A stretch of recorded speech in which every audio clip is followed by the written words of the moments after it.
What's up, fight fans? I'm J.COTTO. Welcome to J.COTTO's Fight Page. And oh boy, what a great fucking day for boxing yesterday. Very great day for boxing. I mean, we had a lot of fucking competitive fights. We had, if I'm not mistaken, 2 championship straps switch hands. You know, we had 2 big fucking giant behemoths battling it out for to see exactly who's the best heavyweight and for the WBC title. So let's get down to the meat and potatoes of this motherfucker. You know what I'm saying? First, before we even slice into that, let's get into the salad, the side dish. You know what I mean? You know, Kell Brook, congratulations. Ustagi, congratulations. Andre Durrell, something wrong with him, man. Something wrong. He's not focused. You know. Also, Sergey Kovalev, stop talking shit about Andre Ward. Enough is enough. You know what I'm saying? He's not here no more. The man can't defend himself. You know, until he comes back and gives you a third match, then, you know, but otherwise than that, man, never speak of the retired. They're done. You know what I mean? Fuck them. So congratulations to a very easy victory for Sergey Kovalev. And, you know, Kell Brook, who to me is always going to be way more elite than Amir Khan, you know, in my opinion. Congratulations to him. You know what I mean? You know, a lot of people think that Amir Khan is elite because he fought and got knocked the fuck out and put into a motherfucking coma and had to see ICU for a couple of hours. That was a big step. It was a dumb fucking move. He didn't belong there, but it was what it was. So that's what it is. You know. Congratulations to those fighters yesterday. And now let's get into the meat and potatoes. Now, for all you fucking trolls who are going to come onto my page and everyone else's after we already said that we took nothing away from Deontay Wilder, the same motherfuckers are going to go around and say some shit like, I told you so, you're fucking stupid. Let me just tell you, excited, hype, first time watching ever in your life boxing fans, exactly what predictions are. Predictions is something where you think, not know, you think, and you just say, well, I feel or I think that this is going to go down the way it's going to go down. But a lot of people think that because you made a prediction, you don't know shit. A lot of people feel that, you know, a prediction is just a prediction.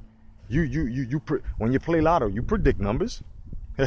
Right? That's what you're doing, predicting your number when you play lotto. You know, chance, it's all chance. That's basically what that is. When you're betting, it's predictions. So let's cut the bullshit out. You know, it is what it is. It's good to bask, you know what I'm saying, in the shades of glory and in the light as well. But at the same time, you know, there's a big difference there. There's a big difference. You know, and I'm gonna go straight into now this fight. Luis Ortiz looked good. He looked very good. He was a bit too squared, standing too square for me, but he was pretty good. He kept it evasive, you know, was working off his jab like I said he would, setting traps like I said he would. He would move Wilder back like I said he would. Now, Wilder's defense, it has to, and even guys who are fanboys, you have to agree, Wilder needs to work on his fucking defense. My man he gets touched. And that jaw ain't gonna hold up against somebody who has as to stature in height, in arm length, as to being rangy as well, and is actually a bit more crafty than Deontay. This is why I say that imagine Deontay Wilder fighting Mike Tyson like that. There's no way. There is no way.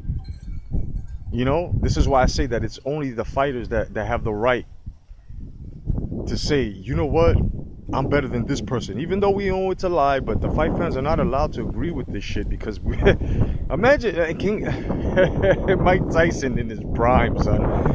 If that was Mike Tyson that hit Deontay Wilder like that, Deontay Wilder would have been all over the fucking place. He would have been out. You know what I mean? But he showed heart.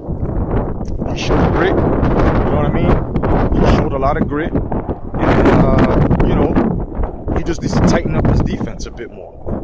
And work on his combos and body shots. See, when he hit King Kong to the body, I noticed King Kong didn't like that too much.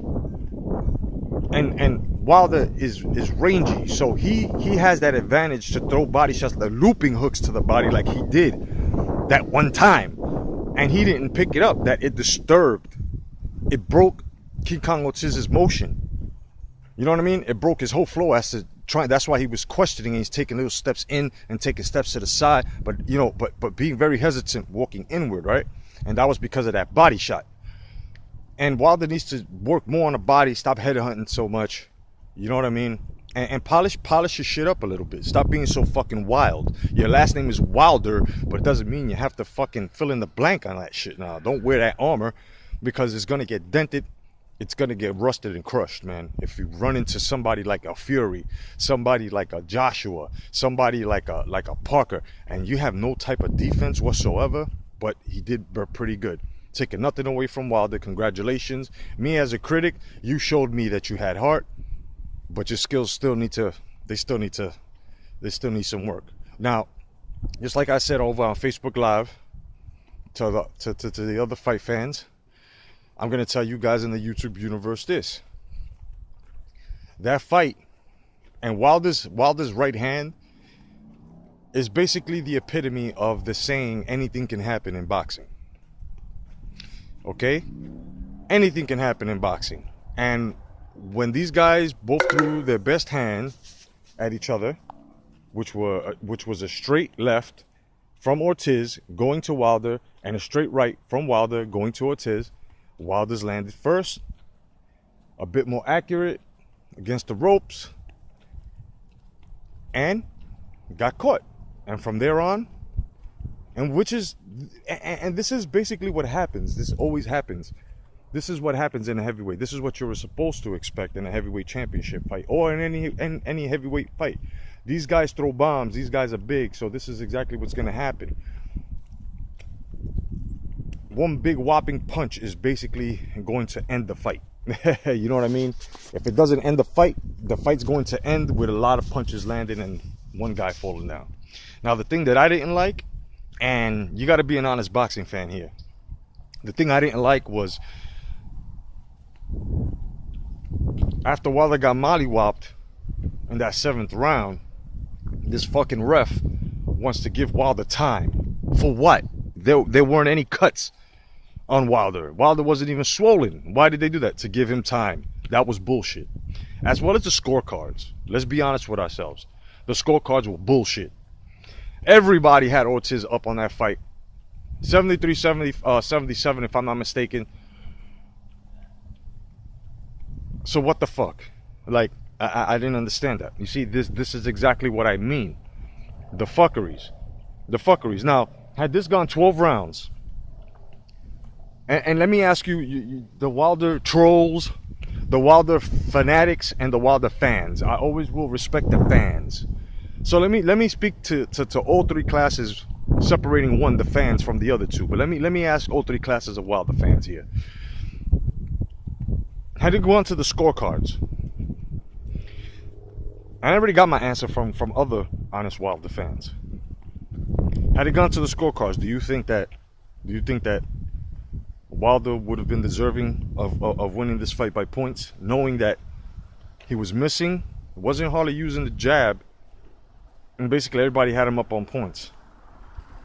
Would you guys have been a real fair fight fan to say, yo, you know what? Them scorecards are bullshit, bro. Wilder actually lost. You know what I mean? Wilder actually lost. And he was up ahead. He was ahead on the scorecard. So this is why I'm not respecting the employees of the WBC. I'm not respecting the employees of boxing.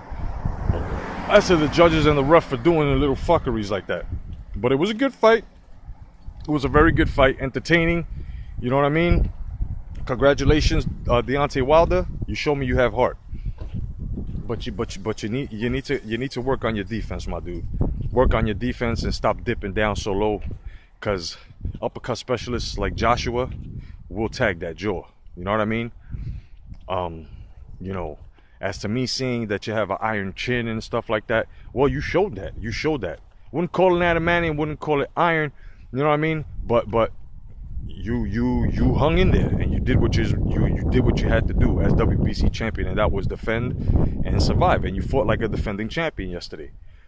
But you guys got to understand, with that pulling jab and that one punch, which is the straight right, it showed that it's losing its effectiveness as well in certain spots within that ring because of his improper foot placement, right? Like, he hit Luis Ortiz with about, I would say, 8 straight rights, you know, within different rounds. Possibly only 3 were effective.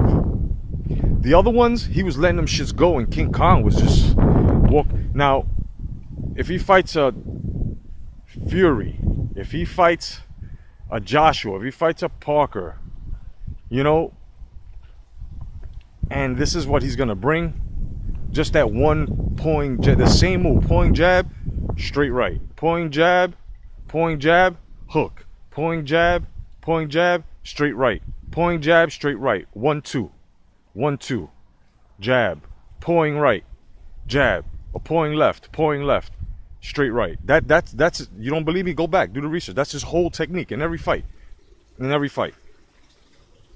You know, he might do that in different segments and do it backwards, but it's the same formula, the same 4 steps. But he will use them backwards or use them, you know what I'm saying, miscellaneously within each other and shit, you know, and mix it up. But it's the same fucking technique, the same techniques. So this is why I say to myself that Deontay Wilder, if this is the champion that we have to embrace as to having a wild style and not have, okay, fine. You know what I'm saying? He's always been embraced.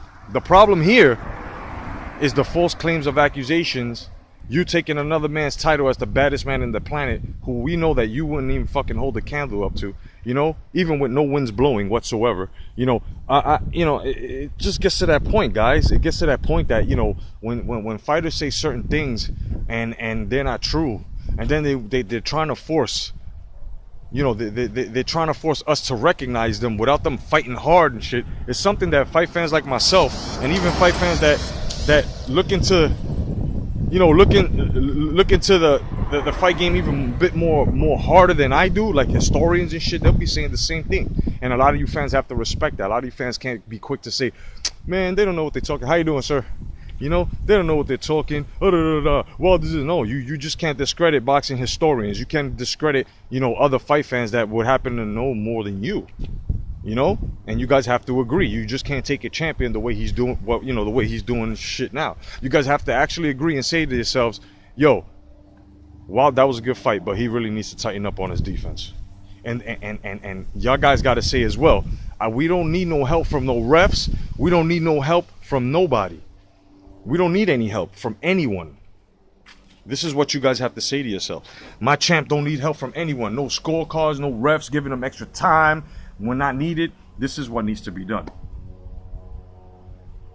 Otherwise than that, congratulations, Deontay Wilder. I hope that Anthony Joshua will step up. Now, this is what I have to say to Anthony Joshua. And let me take my glasses off so that way you know that you have my undivided attention. Anthony Joshua, after this Parker fight, and the outcome is you being victorious, you have no choice but to make this Wilder fight. I do not want to see Baby Miller. That's premature. You know, I'm an advocate for not wanting premature fights. You feel what I'm saying? If Errol Spence Jr. was premature for Keith Thurman 2.5 years ago, if Deontay Wilder was premature, you know what I'm saying, for other fighters before, when he didn't have a title, if other fighters were premature at the record stage of 15-0 going up against somebody that's fucking 20 and 21-0, whatever the fuck it be, even if he went up against Wilder who's 40-0, it would be an uneven scale, you know what I mean? So it's, you know, you got to let Baby Miller catch up. But you know, and Eddie Hearn, my man, you know, you're doing great things in boxing, but at the same time, we got to get this fight, man. We got to get this fight. We have to get this fight. So Joshua, after this is done, we don't want Baby Miller. You guys over there are very big, and I have to thank you, Eddie Hearn, your whole promotions, everything. I have to thank you guys because you guys give us the fights that we want. Well, we want Joshua Wilder next, after Parker. Otherwise, in that fight, fans, I'm J.COTTO, your boy telling the truth within the sport of boxing. Join me tonight here on YouTube for a special a late night boxing talk. My name is J.COTTO. God bless. Stay vigilant. Peace.